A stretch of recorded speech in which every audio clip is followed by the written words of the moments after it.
नमस्कार मित्रों, यह वीडियो कक्षा 11 की पोएम नंबर 3 पर आधारित है। पोएम का नाम है the voice of the rain. इसके कवि वाल्ट व्हिटमैन हैं। इस कविता में कवि वर्षा से प्रश्न करता है कि तुम कौन हो, और फिर वर्षा कवि के प्रश्न का उत्तर देती है। देखो, हम लोग अध्ययन करेंगे।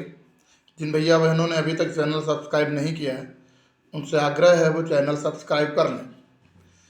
पहली लाइन है, and who art thou.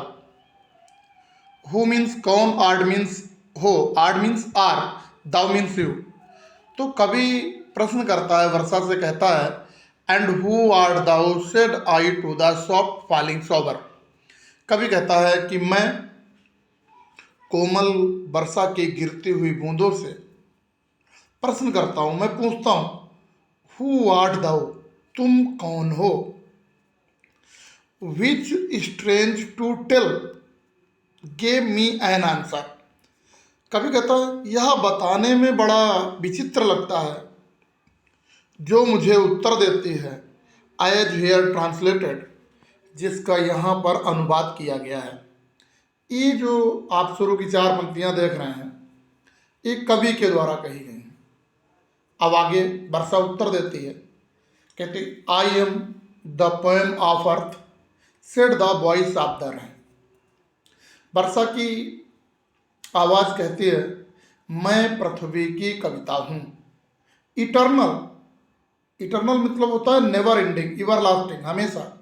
I rise impalpable out of the land and the bottomless सी।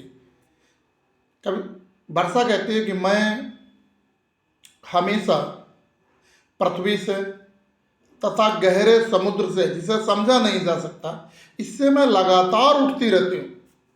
अर्थात मेरा जन्म महासागर से और पृथ्वी से होता है, अब बार टू हीवन, और मैं उड़कर आकाश की ओर चली जाती हूँ। अर्थात कवि का कहने का आशय है कि मैं भाप के रूप में पृथ्वी से उठकर आकाश की ओर जाती हूँ। वेंस, वेंस मीन्स होता है जहाँ, वगली फॉर्म्ड ऑल टुगेदर चीज, जहाँ स्पष्ट रूप से मेरा रूप परिवर्तित हो जाता है और मैं पूर्ण रूप से परिवर्तित हो जाती हूँ। एंड एट द सेम, लेकिन फिर भी मैं वैसी ही रहती हूँ। अर्थात कवि को वर्षा समझा रही है कि जिस प्रकार मैं जमीन पर पानी होती हूँ, फिर भाप के रूप में आकाश पे चली जाती हूँ, फिर मैं पानी में ही परिवर्तित हो जाती हूँ। I descend to lave the droughts atomies dust layers of the globe. फिर कहते, मैं इस ब्रह्मांड पर धूल की कण, सूक्ष्म कण तथा सूखेपन को धोने के लिए नीचे उतरती हूँ। अर्थात मैं पृथ्वी पर आती हूँ जिससे सूखापन समाप्त हो, छोटे छोटे सूक्ष्म कण नष्ट हों और ब्रह्मांड के ऊपर जो धूल की परत जम जाती है वो समाप्त हो जाए। And all that in them without me were seeds only latent unborn. और समझाती मेरा और ये भी उद्देश्य है कि यदि मैं पृथ्वी पर ना आऊँ तो पृथ्वी के नीचे जो अजन्मे दफनाए हुए बीज पड़े हैं वो अंकुरित नहीं होते। इसलिए मैं पृथ्वी पर पड़े हुए जीव बीज को अंकुरित करने के लिए मैं आती हूँ। आगे, एंड फॉर एवर, और हमेशा, बाई डे एंड नाइट, और दिन रात, give back life to my own origin. मैं अपनी ही उत्पत्ति को जीवन प्रदान करती हूँ। अर्थात वर्षा का कहने का माध्यम है कि जिस प्रकार मेरी उत्पत्ति पृथ्वी से होती है, उस प्रकार ही मैं वर्षा के माध्यम से पृथ्वी को एक नया जीवन देती हूँ and make pure and beautify it, और मैं पृथ्वी को शुद्ध और सुंदर बनाती हूँ। आगे ब्रैकेट में लाइनें लिखी हैं, for the song issuing from its birth place after fulfilment wandering recked or unrecked duly with love returns. कवि यहाँ पर वर्षा की तुलना गीत से करता है कि जिस प्रकार वर्षा पृथ्वी पर आती है उसका किसी को के ऊपर फर्क पड़े या ना पड़े, उसी प्रकार for the song issuing from its birth place, एक गीत जो कवि के हृदय से उत्पन्न होता है आफ्टर फुलफिलमेंट वॉन्डरिंग, और पूर्ण होने के बाद, रेक्ड और अनरेक्ड, चाहे वो सुना जाए अथवा न सुना जाए, अर्थात चाहे लोग उसकी चिंता करें या न करें, ड्यूली विद लव रिटर्न्स, जैसी आशा की जाती है उसी आशा के अनुसार कवि को वो प्रेम ही उत्पन्न कराता है, अर्थात कवि को प्रेम ही प्रदान करता है। फिर एक बार देख लें, and who art thou said I to the soft falling shower. कवि कहता है कि मैंने वर्षा की कोमल गिरती हुई फुहार से पूछा, तुम कौन हो? Which strength to tell gave me an answer as here translated. कवि कहता है बताने में बड़ा विचित्र लगता है, जिसने मुझे उत्तर दिया एज हियर ट्रांसलेटेड, जिसका यहाँ पर अनुवाद किया गया है।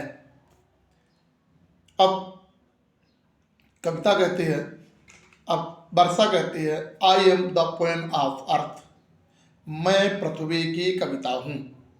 Said the voice of the rain, यह बात वर्षा की आवाज़ कहती है।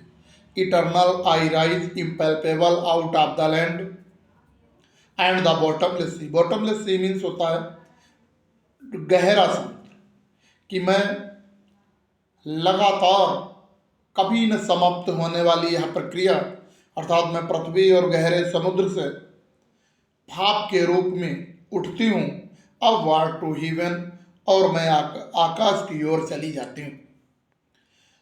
वेंस वगली फॉर्म्ड, जहाँ पर स्पष्ट रूप से मेरे प्रकृति में परिवर्तन होता है, ऑल टुगेदर चेंज्ड, और मैं पूर्ण रूप से परिवर्तित हो जाती हूँ। एंड एट द सेम, लेकिन फिर मैं वैसी ही रहती हूँ, मैं वर्षा की वर्षा ही रहती हूँ। अर्थात जिस प्रकार धरती पर जल होता है, ऊपर चला जाता है, लेकिन फिर ऊपर जाने के बाद फिर वह भाप जल में परिवर्तित हो जाती है। I descend to lap the droughts, मैं पृथ्वी के ऊपर उसके अकाल को धोने के लिए आती हूँ। एटोमीज, छोटे छोटे कणों को साफ करने के लिए आती हूँ। Dust layers of the globe, और इस भूमंडल के जो मिट्टी की परत है इसको स्नान करवाने के लिए आती हूँ, उसे सॉफ्ट करने के लिए आती हूँ। And all that in them without me were seeds only latent unborn, और मेरे आए बगैर जो बीज जमीन के अंदर दफन हुए हैं वो अजन्मे रह जाते हैं, अर्थात उनमें जीवन मिले, वो अंकुरित हों, इसलिए मैं बरसती हूँ। And for ever by day and night, और हमेशा, फॉर एवर मीन्स ऑलवेज, और हमेशा दिन रात give back life to my origin, मैं अपनी ही उत्पत्ति को जीवन देती हूँ। And make pure and beautified, और मैं पृथ्वी को शुद्ध और सुंदर बनाती हूँ, अर्थात जहाँ मेरी उत्पत्ति हुई है उसे मैं सुंदर और शुद्ध बनाती हूँ। For the song issuing from its birth place after fulfilment wandering recked or unrecked duly with love returns. कवि कहता है कि वर्षा बिल्कुल गीत के समान है। जिस प्रकार कवि के हृदय से गीत निकलता है, पूर्णता प्राप्त करता है, रेग्ड आर अनरेग्ड, चाहे उसकी चिंता की जाए अथवा न की जाए, जैसी आशा होती है वैसा है कवि को प्रेम प्राप्त होता है, कवि को खुशी होती है। उसी प्रकार वर्षा जमीन से आसमान की ओर जाती है और वह पृथ्वी पर बरसती है और उसे अपार खुशी प्राप्त होती है, अपार प्रेम महसूस होता है। धन्यवाद।